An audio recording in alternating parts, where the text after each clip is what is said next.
Next অঙ্ক RRB group ডির ভাই তোমাদের 3 তারিখ 4 তারিখ 5 তারিখ 6 তারিখের প্রত্যেকটা শিফটে দিয়েছে, প্রত্যেকটা স্টুডেন্ট ভুল করে আসছে। আর এই অঙ্কটা সূত্র ফর্মুলা করতে যে স্টুডেন্ট টাইম খাচ্ছে, কিচ্ছু করার দরকার না, শুধু অঙ্কটা পড়ে নাও, দেখে নাও, শুধু অপশন দ্বারা সলভ হয়ে যাবে। দেখো, দুটি ট্রেন 60 কিলোমিটার ঘন্টা এবং 40 কিলোমিটার ঘন্টা বেগে একে অপরের দিকে এগিয়ে আসছে। তাদের মধ্যবর্তী দূরত্ব হচ্ছে 200 কিমি। কত সময়ে তারা একে অপরকে সাথে মিলিত হবে? যখন তোমাকে এই টাইপের অঙ্ক দেবে, কত সময়ে তারা একে অপরের সাথে মিলিত হবে, দেখবে দুটি ট্রেনে কিলোমিটার ঘন্টাগুলো কত আছে, 60 আর 40, সেই দুটো তুমি যোগ করে, সেই দুটো যোগ করলে কত হচ্ছে 100। 60 × 100, তাহলে মধ্যবর্তী দূরত্ব কত 200। এই 200কে 100 দিয়ে ভাগ করে দেবে। আর কিচ্ছু করার প্রয়োজন নেই, এটুকু বলে রাখলাম। দুটো শূন্য কেটে গেল, 2 ঘন্টা হয়ে গেল এই প্রশ্ন রাইট অ্যান্সার। টাইম লাগলো? টাইম লাগবে না। আর এই অঙ্কটাই স্টুডেন্টরা কিন্তু 99% স্টুডেন্ট ভুল করে আসছে, সূত্র ফর্মুলা করতে আছে। দুটো ট্রেনের যে গতিবেগ সে দুটোকে যোগ করে নেবে ভাই, মধ্যবর্তী দূরত্বকে ভাগ করে দেবে, অ্যান্সার তোমার বেরিয়ে যাবে। আর কিচ্ছু করতে হবে না। গ্রুপ ডি নতুন ভ্যাকেন্সি আছে 30,000+। তোমরা যদি আমাদের গ্রুপ ডি নতুন অঙ্কের ব্যাচে যুক্ত হতে চাও তাহলে কিন্তু যুক্ত হতে পারো। যারা এসএসসিটি, ডাব্লিউবি, পঞ্চায়েত, আইসিডিএস পরীক্ষা জন্য প্রিপারেশন নিচ্ছ, আমাদের ব্যাচে যুক্ত হতে পারো। এভাবেই বিগত 10 বছরের সমস্ত টাইপকে আমরা কভার করে দেবো, প্লাস বিগত 20 বছরের ম্যাথের পিডিএফটাও তোমরা কিন্তু এই ব্যাচে পেয়ে যাবে। ওকে, আরআরবির গ্রুপ ডির প্রত্যেকটা শিফটে ভাই এই অঙ্কটা দিয়েছে, 3 থেকে একদম 6 তারিখের আজকের প্রথম শিফট পর্যন্ত। আর প্রত্যেকটা স্টুডেন্ট ভুল করে আসছে। আর এই অঙ্কটা কী করে অপশন দ্বারা সলভ করে প্রসেসটা দেখে নাও। 2 জন পুরুষ 3 জন বালক একটি কাজ 30 দিনে করে। দেখো, 2 জন পুরুষ 3 জন বালক একটি কাজ কতদিন করে? 30 দিনে করে। তারপর কি বলেছে? 6 জন পুরুষ 1জন বালক মিলে সেই কাজটি কতদিনে করবে, মানে এটা কতদিনে করবে জিজ্ঞেস করছে। তখন তুমি এই টাইপের অঙ্কলে তুমি কী করবে? দেখো ভাই, প্রথম হলো এই টাইপের অঙ্কলে প্রথমে উপরে যে সংখ্যাগুলো আছে সেই সংখ্যাগুলো তুমি লিখে নেবে, 2 × 3 × 30। বোঝা গেল? এবার তুমি কি করবে? এই দুটোর সঙ্গে এই দুটো ক্রস মাল্টিপ্লাই গুণ করবে। এবার 3 6 কত হচ্ছে 18, আর 2 1 হচ্ছে 2, এই দুটোকে তুমি যোগ করবে, কত হচ্ছে 20। সেটা তুমি নিচে লিখবে। বাস, তোমার অঙ্ক হয়ে গেল। 0 0 কাটলে 2 2 কাটলে 3 3 9 হয়ে গেল। এই প্রশ্নে তোমাদের রাইট অ্যান্সার অপশন ডি হলো সঠিক উত্তর। টাইম লাগছে?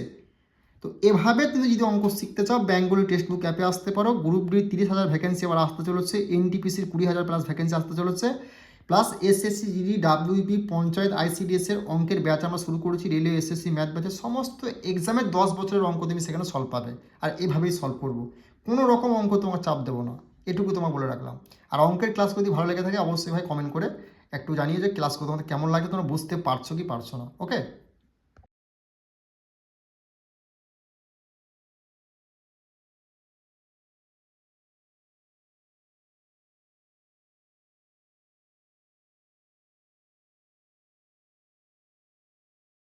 এখন নেক্সট অঙ্ক গ্রুপ ডি ভাই প্রত্যেকটা শিফটে দিচ্ছে, ভালো করে দেখে নাও তোমরা যারা পরের শিফটের জন্য প্রিপারেশন নিচ্ছ। ধরো x + y + z = 11, xy yz zx 42 হয়, তবে x² + y² + z² মান নির্ণয় করো। এটা তোমাকে মাইনাস মাইনাসও বলতে পারে, তখন তুমি কী করে করবে? এই টাইপের 3টে স্কোয়ার, আর প্রথমে 3টে সংখ্যা দিয়ে সংখ্যাগুলো, তারপর আবার এই সংখ্যাটার সঙ্গে এই সংখ্যা, এই সংখ্যা, এই সংখ্যা, এই সংখ্যাটার সঙ্গে এই সংখ্যা দেয়, তখন তুমি কী করবে? 3টে স্কোয়ারের মান নির্ণয় করতে বললেই তুমি কী করবে? এই যে প্রথম সংখ্যাটা আছে এটা তুমি স্কোয়ার করবে, 11 স্কোয়ার মানে 121। যদি প্লাস থাকে প্রত্যেকটা তুমি মাইনাস করবে, 2 লিখবে, ফর্মুলা 2 এটা নিয়ে ইনটু দেবে। এই যে 42টা আছে, হয় 42টা তুমি লিখলে, বাস তোমার অঙ্ক হয়ে গেল। 121 মাইনাস কত? 42 × 84, 37 হয়ে গেল। এই প্রশ্ন তোমার রাইট অ্যান্সার অপশন বি হলো এই প্রশ্ন সঠিক উত্তর। ভালো করে ভাই দেখে যাও, 100% এই টাইপটা তুমি দেখতে পাবে। 3টে স্কোয়ার থাকলে এর মান নির্ণয় করতে বললে কী করে? প্রথম সংখ্যাটার স্কোয়ার মানে 11 স্কোয়ার মানে 121, আর এটার সঙ্গে 2 গুণ করে দেবে। ডাইরেক্ট তুমি যদি করতে চাও 2 গুণ করে তুমি 84 ডাইরেক্ট লিখতে পারো। ওকে, 2টা বুঝিয়ে দিলাম, 2টা ফর্মুলা 2, ঠিক আছে? নিয়ে তুমি বিয়োগ করে দেবে, যদি প্লাস প্লাস থাকে তুমি বিয়োগ করবে, যদি মাইনাস মাইনাস থাকে যোগ করে ভাই, অ্যান্সার তোমার 100% বেরিয়ে যাবে। ওকে, তো গ্রুপ ডির তোমাদের অক্টোবর মাসে নতুন ভ্যাকেন্সি আসতে চলেছে 30,000+। তো সেই জন্য তুমি যদি ম্যাথের প্রিপারেশন নিতে চাও, তাহলে আমাদের এই ব্যাচে যুক্ত হতে পারো, বেঙ্গলি টেক্সট বুক অ্যাপে রেলওয়ে এসএসসি ম্যাথ ব্যাচে। সেখানে 25 সাল 26 সালের এই বছরের সমস্ত শিফট সলভ করবো, প্লাস তুমি এসএসসি, ইডি, ডাব্লিউপি, পঞ্চায়েত, আইসিডিএসেরও নতুন ব্যাচ কিন্তু আমরা স্টার্টিং করে দিয়েছি। ওকে, নেক্সট অঙ্ক দেখে নাও, এটাও তোমাদের গ্রুপ ডির প্রত্যেকটা শিফটে ভাই দিচ্ছে, ভালো করে দেখে যাও। প্রথম 50টি জোড় স্বাভাবিক সংখ্যার গড় কত হবে? যখন তোমাকে স্বাভাবিক সংখ্যার জোড় বলবে, স্বাভাবিক সংখ্যা কথাটা বলবে গড় কত, তখন তুমি কি করবে? প্রথম যে সংখ্যাটা দেবে 50, 52, 53 যাই দেবে তার সঙ্গে তুমি 1 যোগ করে দেবে, সেটাই তোমার অ্যান্সার 100% হয়ে যাবে। 51 হয়ে গেল এই প্রশ্নের রাইট অ্যান্সার। কোনো রকম সূত্র ফর্মুলা ইউজ করতে হচ্ছে? দেখো জোড় স্বাভাবিক সংখ্যা গড় জিজ্ঞেস করে তুমি কি করবে, যে সংখ্যাটি প্রথম বলবে 50ও বলতে পারে, 70ও বলতে পারে, 80 বলতে পারে, তার সঙ্গে তুমি 1 যোগ করে দেবে, তোমার অ্যান্সার হয়ে গেল। আর এটা সূত্র ফর্মুলা করতে হলে n1 n+2 তারপর সংখ্যাগুলো নামাতে পারো কিছু, এগুলো তুমি এক্সাম প্রসেস কিন্তু নয়। ওকে, তো গ্রুপ বি নতুন ভ্যাকেন্সি আসছে, NTPC, ALP, SSC GD, WB, panchayat ICDS নতুন ব্যাচ আমরা শুরু করে দিয়েছি। বেঙ্গলি টেক্সট বুক অ্যাপে অঙ্কর সমস্ত বিগত 10 বছর টাইপ আমরা সলভ করছি, সেই ব্যাচে তুমি যুক্ত হতে পারো। ওকে, নেক্সট অঙ্ক তোমাদের আরআরবি গ্রুপ ডির প্রত্যেকটা শিফটে তোমাদের মিডিয়ান মোড থেকে ভাই অঙ্ক আসছে, ভালো করে দেখে যাও এই টাইপের অঙ্কগুলো কী করে সেকেন্ডের মধ্যে সলভ করবে। দেখো সমষ্টি কী বলেছে, 12, 36, 22, 27, 31, 17 দেওয়া হয়েছে। এদের মধ্যমা কত হবে, মধ্যমা মিডিয়ান কত হবে যদি জিজ্ঞেস তখন তুমি কী করবে, এই সংখ্যাগুলো যেরকমভাবে হয় সেরকম তুমি সাজিয়ে নেবে, ছোটো থেকে বড়ো যেরকমভাবে হয় বইয়ের হিসেবে সেরকম সাজিয়ে নেবে। 12 হয় প্রথমে 12 লিখবে, 12 পর কিন্তু 36 হয় না, 12 পর কী হয়, এখানে কী আছে 17 হয়, দেখো 17 দিও 17 হয়। তারপর তোমার এখানে কিন্তু 27, 31, 36 হয় না, 22 হয়, 22টা লিখলে পরে অনুযায়ী সাজাবে। তারপর কী হয় 27, 27 তুমি লিখলে। তারপর কী হয় ভাই 31 হয়, 31 তুমি লিখলে। তারপর কী হয় 36, 36 তুমি লিখলে। জিজ্ঞেস করেছি কি মধ্যমা মিডিয়ান, মধ্যমা মানে কি 1, 2, 3, 4, 5, 6, মানে এখানে 6টা সংখ্যা আছে, মানে এদিকে দুটো বাদ দিলে এদিকে দুটো বাদ দিলে মধ্যের সংখ্যা দুটো কী হলো, এই দুটোর মধ্যের সংখ্যা হলো, এগুলো মিডিয়ান। এই দুটোকে যোগ করলে কত হচ্ছে ভাই তোমার 49, তার সঙ্গে তুমি 2 দিয়ে ভাগ করে দেবে, এই দুটোকে যোগ করে দেবে, 2 দিয়ে ভাগ করে দেবে, কত হচ্ছে 24.5। 49-এর হাফ হয়ে যায় কত, 49 থেকে 24.5, অপশন বি হয়ে গেল এই প্রশ্নের রাইট অ্যান্সার। বোঝা গেল? দেখো নেক্সট অঙ্ক দেখে নাও কি বলেছে, এটাও আরআরবি গ্রুপ ডি প্রত্যেকটা সিপি দিচ্ছে, আর এটা প্রত্যেকটা স্টুডেন্ট ভাই এক্সাম হলে ভুল করে আসছে। দেখো একটি শ্রেণীর 35 জন শিক্ষার্থীর গড় বয়স 13 বছর বলেছে, যদি শিক্ষকের বয়স অন্তর্ভুক্ত করা হয় তবে পুরো দলের গড় বয়স 14 বছর হয়, তাহলে শিক্ষকের বয়স নির্ণয় করো। যখন তোমাকে এই টাইপের অঙ্ক দেবে তখন তুমি কি করবে, দেখো এই যে বলেছে গড় বয়স 13 বছর, আর এখানে কত বছর গড় বলেছে, গড় বয়স তোমার 14 বছর, তাহলে এই দুটোর মধ্যে ডিফারেন্স কত, 1, বুঝতে পারলে 1 ডিফারেন্স। তখন তুমি কি করবে, একটি শ্রেণীতে 35 জন শিক্ষার্থীর গড় বয়স, কতজন শিক্ষার্থী বলেছে 35 জন, এর সঙ্গে তুমি 1 যোগ করে দেবে, কত 36, নিয়ে যোগ কি করবে, দেখো 36 জন শিক্ষার্থীর গড় বয়স 13 বলেছে, সেটা তুমি যোগ করে দেবে, তাহলে তোমার অ্যান্সার 100% হয়ে গেল, 49 হয়ে গেল এই প্রশ্ন সঠিক উত্তর, আর কিচ্ছু করার প্রয়োজন নেই। আর এই অঙ্কটা স্টুডেন্টরা ফর্মুলা করতে যে এক্সাম হলে 99% স্টুডেন্ট প্রত্যেক দিন ভুল করে আসছে, 99% স্টুডেন্ট। কিচ্ছু নয়, শুধু দেখবে যে কতজন শিক্ষার্থী বলে সেটা তুমি লিখলে, দেখলে 35টা, এখানে মানে গড় বছর যে দুটো বলবে না সেই বছর দুটো ডিফারেন্স কত, যদি এর ডিফারেন্স 4 হতো 4 আমি যোগ করতাম, এই 35 সঙ্গে 4 যোগ করতাম, সেটা আমি লিখতাম। তারপর ডিফারেন্স 1 সঙ্গে 35 যোগ 36 হলো, যোগ করে দেবে কি শিক্ষার্থীর গড় বয়সটা কত বলেছে 13 বছর, সেটা তুমি এখানে যোগ করে দেবে, তাহলে তোমার অ্যান্সার বেরিয়ে যাবে। ওকে, দেখো গ্রুপ ডির পরীক্ষায় লসাগু গসাগুর ভাই এই টাইপটা প্রত্যেকটা শিফটে আসছে, যারা পরের শিফটে দিয়ে ভালো করে দেখে যাও। বলেছে কি 9/2, 3/2, 81/16 এর লসাগু কত। যখন এই টাইপের অঙ্ক দেবে লসাগু জিজ্ঞেস করবে তখন উপরেরগুলো হবে লসাগু, যদি গসাগু জিজ্ঞেস করে উপরেরগুলো গসাগু, নিচেরগুলো লসাগু। আর লসাগু জিজ্ঞেস করবেন উপরেরগুলো লসাগু হবে, নিচেরগুলো গসাগু হবে। লসাগু বার করতে হলে কী করতে হয়, 9, 3, 81 এর লসাগু কত, দেখো 3 দিয়ে দিলে হচ্ছে 3 3 9, 3 1 3, আর একটা 3 1 3 2 6 হলো, আর 2 আছে 3 7 21, মানে 27 হলো। এবার তোমার কিন্তু 3 দিয়ে আবার যাবে, দেখো তবে 3 1 3, 3 9 27, আবার দেখো 3 দিয়ে যাবে, দেখো 3 3 9, আবার দেখো 3 দিয়ে যাবে, 3 1 3, মানে 1 2 3 4টা 3 কত যায়, 3 3 9, 3 9 27, 3 27 81, মানে 3টেকে যদি গুণ করা হয়, 4টাকে 3কে যদি গুণ করা হয় কত হচ্ছে 81 হয়ে গেল তোমার লসাগু, 81 হলো তোমার লসাগু। আর তোমার গসাগু কী হবে, গসাগু বলতে নিচেরগুলো গসাগু 2 2 16, বোঝা গেল 2 2 16, 2 1 2, 2 1 2, 8 2 16। এবার গসাগুর ক্ষেত্রে কী হবে, কিন্তু দেখো প্রত্যেকটা সংখ্যায় কিন্তু এখানে যে সংখ্যা দেবে সেই সংখ্যাটাকে ভাগ যেতে হবে। এবার এখানে কিন্তু আর 8 দিয়ে যেতে, 8 দিয়ে 8কে যাবে কিন্তু 1কে যাবে না, তাহলে সেক্ষেত্রে হবে না। তো এটা হয়ে গেল তোমার গসাগু। গসাগুর ক্ষেত্রে প্রথমে সংখ্যা করে ধরবে, ঠিক আছে, 1টা 2 এলো, 81/2 হয়ে গেল এই প্রশ্নের রাইট অ্যান্সার। বোঝা গেল? এই অঙ্কটা গ্রুপ ডির প্রত্যেকটা স্টুডেন্ট 99% স্টুডেন্ট ভুল করে আসছে, আর প্রত্যেক দিন কি দিচ্ছে। দেখো একটি চেয়ারের ধার্য মূল্য বলেছে 7,600 টাকা, যা এর ক্রয় মূল্য 25% বেশি। এটি ধার্য মূল্যের ওপর 4% ছাড়ে বিক্রি করা হয়, তাহলে শতকরা লাভের পরিমাণ কত। যখন তোমাকে এই ধার্য মূল্যের সংকট অঙ্ক দেবে তখন তোমাকে ক্রয় মূল্যটা এত বেশি বলে দেবে, এবং তোমাকে ধার্য মূল্য 4% ছাড়ে বিক্রি করা হবে, তখন তুমি কী করে করবে, এই যে মার্কেট প্রাইস সেটা তোমার কোনো ভ্যালু থাকবে না, সেটা তুমি বাদ দিয়ে দেবে। দেখো তোমার কী বলে 25% বেশি, মানে 100 টাকা যদি তোমার হলো, তাহলে ক্রয় মূল্য 100 থেকে 25 থেকে এর ক্রয় মূল্য 25% বেশি, 25% মানে কি 125 হয়ে গেল। এবার তুমি কি করবে, এই 125 টাকা কী করবে, দেখো এই 4% কী বলে 4% ছাড়, মানে এটা তুমি পার্সেন্টেজটাকে ভেঙে নেবে, 4%, 4/100, 4 একে 4, 4 একে 4, 4 25 100। ছাড় মানে কি, ছাড় মানে এক আছে ওর 1/25, মানে 1/25 আছে, 25 আছে, ছাড় হলে কী হবে, এক বাদ গেলে তাহলে 24/25 হলো। এই 24/25 তুমি এখানে তুমি লিখবে 24/25, বোঝা গেল। দেখো 25 দিয়ে কাটলে কত, 5 25 হচ্ছে 125। এবার 24কে আর 5কে যদি গুণ করায় কত হচ্ছে 120, মানে এখানে হলো 120। তাহলে এখান থেকে ডিফারেন্স কত, কত বেশি আছে, 100 থেকে কত বেশি আছে, 20 বেশি আছে, 20% হয়ে গেল এই প্রশ্নের রাইট অ্যান্সার।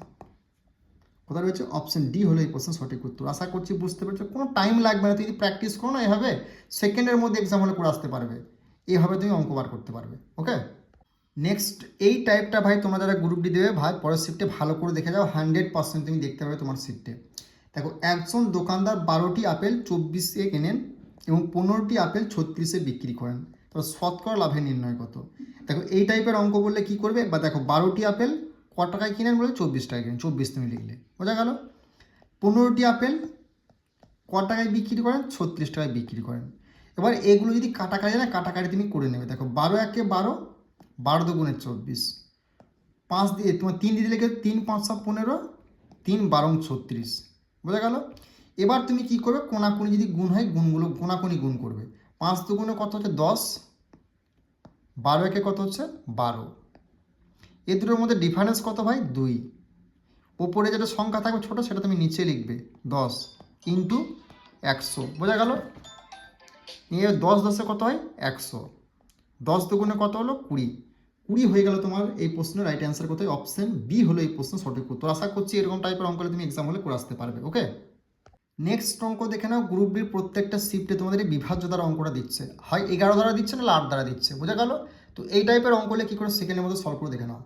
300 এবং 700 এর মধ্যে কতগুলি সংখ্যা 11 দ্বারা বিভাজ্য, যার দ্বারা বিভাজ্য হলো সেটা তখন তুমি ভাগ করবে। দেখো 300কে তুমি যদি 11 দিয়ে ভাগ করো কত হচ্ছে, 300কে যদি 11 দিয়ে ভাগ করা হয় তাহলে কত, 3 11 দিয়ে কত, 3 11 একে 11, 11 দুগুণে 22, 3 11 দুগুণে 22, হাতের হলো কত আর 8, মানে 30 যদি হয় তাহলে হাতের হলো 8, তাহলে 80 হলো।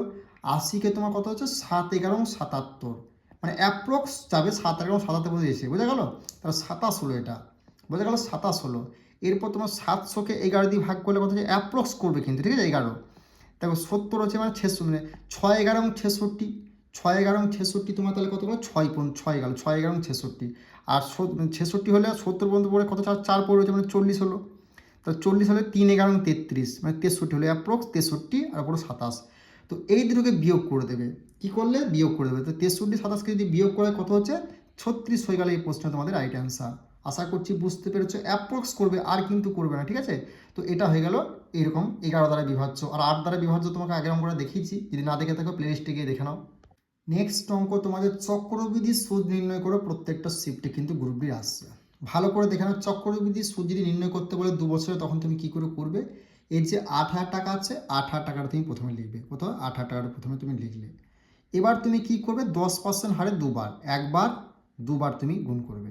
দেখো 10 এর সঙ্গে 10 ভাগ করে দেওয়া হয়, 10% এখানে হবে আর 10% এখানে হবে, মানে 800কে 8,000কে 10 দিয়ে ভাগ করে দিলে কত হচ্ছে তোমার 8 10 80 আর 2 শূন্য, মানে 800 হচ্ছে এখানে 800, বোঝা গেল 800। দেখো তুমি 800কে 8,000কে যদি 10 দিয়ে ভাগ করে তাহলে কত হচ্ছে 10, 8 10 80 হচ্ছে আর 2 শূন্য বসে গেল এখানে, মানে 800 হলো, বোঝা গেল।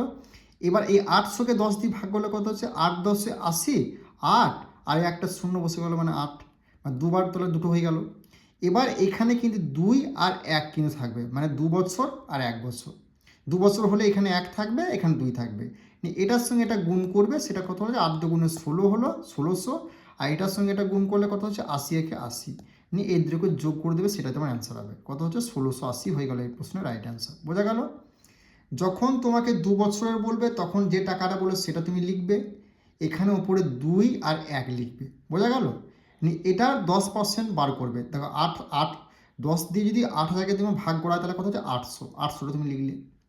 আবার এটা 800 10% বার করলে তোমার কী হবে, 800কে তুমি 10 দিয়ে ভাগ করে কত হচ্ছে 80। এই যে 2 থাকবে, 2টাকে দিয়ে 800কে বা যাই সংখ্যা থাকবে সেটা গুণ করবে, সেটা এখানে লিখবে। আর এখানে যেটা থাকবে এর সঙ্গে গুণ করে সেটা তুমি লিখবে, নিয়ে যোগ করে দেবে, তোমার অ্যান্সার কিন্তু বেরিয়ে যাবে 2 বছরের চক্রবৃদ্ধি সুদ। ওকে, নেক্সট অঙ্ক দেখে নাও কি বলেছে। একজন ব্যক্তি 54 কিলোমিটার পার ঘন্টা গতিবেগ গাড়ি চালিয়ে একটি সেতু এত মিনিটে অতিক্রম করেন। সেতুটির দৈর্ঘ্য কত? যখন তোমাকে সেতুটির দৈর্ঘ্য নির্ণয় করতে বলবে তখন তুমি কি করবে, একজন ব্যক্তি কত কিলোমিটার গতিতে গাড়ি চালিয়ে যান, 54 কিলোমিটার, 54টা তুমি লিখবে। বোঝা গেল? 54টা লেখার পর তুমি ইন্টু দেবে, কি করবে দেখো, একটি সেতু কত মিনিট অতিক্রম করে, দেখো কত মিনিট বলেছে 1.7, সেটা তুমি উপরে লিখবে 1.7। এবার এটা দেখো মিনিট আছে, অ্যান্সার আছে কিলোমিটার। কিলোমিটার যখন বলেছে তখন কি করে মিনিটটাকে, মিনিট থাকলে কি করবে, কিলোমিটার থাকলে নিচে তুমি কি করবে 60 লিখবে। বোঝা গেল? 60 লিখলে এবার তোমাকে কি করতে হবে, কাটাকাটি করতে হবে। কাটাকাটি করতে গেলে কি করতে হবে না, এখানে দশমিকটা যদি তুলে দেওয়া হয় তাহলে এখানে আর একটা শূন্য তোমার চলে আসবে। বোঝা গেল? এবার তুমি কাটাকাটি করো, দেখো 54 একে 17 একে 17, এই তোমার 54 যদি কাটাকাটি হয় তাহলে কত হচ্ছে তোমার, 6 দিয়ে দাও তুমি, 6 হ্যাঁ 6 দিয়ে 6 দিয়ে দাও, 6 দিয়ে দাও, 6 দিয়ে 6 9 54, আর 6 দিয়ে হচ্ছে 6 1কে 6, 6 1কে 6, আর দুটো শূন্য কিন্তু বসে গেল, মানে 100 হলো। এবার তোমার কি হচ্ছে 17 আর 9 যদি গুণ করা তাহলে কত হচ্ছে 153। বোঝা গেল? 153, আর নিচে কত হচ্ছে 100। আর এই দুটো শূন্য যদি বাদ দিয়ে দেওয়া হয় তাহলে এখানে দশমিক, দুটো শূন্য যদি আমি তুলে দিই তাহলে এখানে একটা দশমিক চলে আসবে। তাহলে 1.53 কত রয়েছে, 1.53 হয়ে গেলে এই প্রশ্নে তোমাদের রাইট অ্যান্সার। ওকে, বুঝতে পেরেছ? নেক্সট অঙ্ক তোমাদের চক্রবৃদ্ধি সুদ থেকে গ্রুপ ডি হয় প্রত্যেকটা সিটে আসছে, প্রত্যেকটি স্টুডেন্ট অঙ্কটা ভুল করে আসছে। কোনো কিছু করার দরকার নেই, 2 বছর যদি বলে চক্রবৃদ্ধি সুদ বার করতে বলে তুমি প্রথমে কি লিখবে, যেটা টাকা বলে 12,000 টাকা, 12,000 টাকা তুমি লিখলে। এবার তুমি কি করবে, ওপরে 2 আর এখানে 1 নিয়ে 12,000-এ 10% বা যদি প্রথমে করা হয় তো 12,000কে 10 দিয়ে ভাগ করা হয়, 10 12 120 মানে হচ্ছে 1200। 10 12 মানে 10 12 মানে 10, তুমি 10% বার করতে হবে। 10 দিয়ে ভাগ করা তাহলে 10 12 120, 12 দিয়ে গেল, আর দুটো শূন্য শেষে দুটো শূন্য বসে গেল। এটার আবার 10% যদি বার করতে হয় কত হচ্ছে, 10% হচ্ছে কি তোমার 10 12 তোমার মানে এটা 1200 যদি 10% বার করা হয় তাহলে কত হচ্ছে 120 হবে। 10 12 120, ঠিক আছে, 120 হলো। এবার তোমার কি করতে হবে, এটার সঙ্গে এটা গুণ করতে হবে, সেটা তুমি নিচে লিখতে হবে। 12 দুগুণে কত হচ্ছে 2400, আর তোমার 120কে 120 এদের তুমি গুণ করে দিলে কত হচ্ছে 2520 হয়ে গেল এই প্রশ্নের রাইট অ্যান্সার। বোঝা গেল? 2520 হলো এই প্রশ্নের রাইট অ্যান্সার। তো আশা করছি এই টাইপের অঙ্কগুলো তুমি করে আসতে। দেখো এটা 10% বার করবে কি, দেখো 12,000 দিয়েছে তো, এটা বুঝতে পারলাম 12,000 দিয়েছে, এই 10 দিয়ে তোমাকে ভাগ করতে হবে। দেখো 10 দিয়ে ভাগ করলে 10 12 হচ্ছে 120, 10 12 হচ্ছে 120। বোঝা গেল? 10 12 120 আর দুটো শূন্য বসে গেল, এই 1200টা তুমি এখানে লিখলে। বোঝা গেল? আর এই 1200টার তুমি 10%, 1200কে 10 দিয়ে ভাগ করে তাহলে কত হচ্ছে, 10 দিয়ে 1200কে ভাগ করে, দেখো 10 10 10 বা 10 দিয়ে 1200কে ভাগ করে কত, 10 12 120, 10 12 120, আর শূন্য পড়ে এলাম 120, 120 এখানে হলো। বুঝা গেল? ভাগটা তোমার করতে হচ্ছে, তোমাকে এগুলো মুখে মুখে জানতে হবে। ওকে, তা আশা করছি যদি এই টাইপের অঙ্ক তুমি সেকেন্ডের মধ্যে করে আসতে পারবে। যদি এইভাবে অঙ্ক শিখতে চাও আমাদের ব্যাচে যুক্ত হতে পারো। গ্রুপ ডি 30,000 প্লাস ভ্যাকেন্সি তোমাদের আসতে চলেছে। NTPC, LP, technician, GD, WT, panchayat, আইসিডিএসের নতুন ব্যাচ শুরু করেছি। সেখানে সমস্ত বিগত বছরে 10 বছর সমস্ত টাইপের একদম এইভাবে অপশন দ্বারা আমরা সলভ করবো। এখানে তো করছি, কোনো অপশন দ্বারা সলভ করে দেখিয়ে দেবো তোমাদেরকে। ওকে।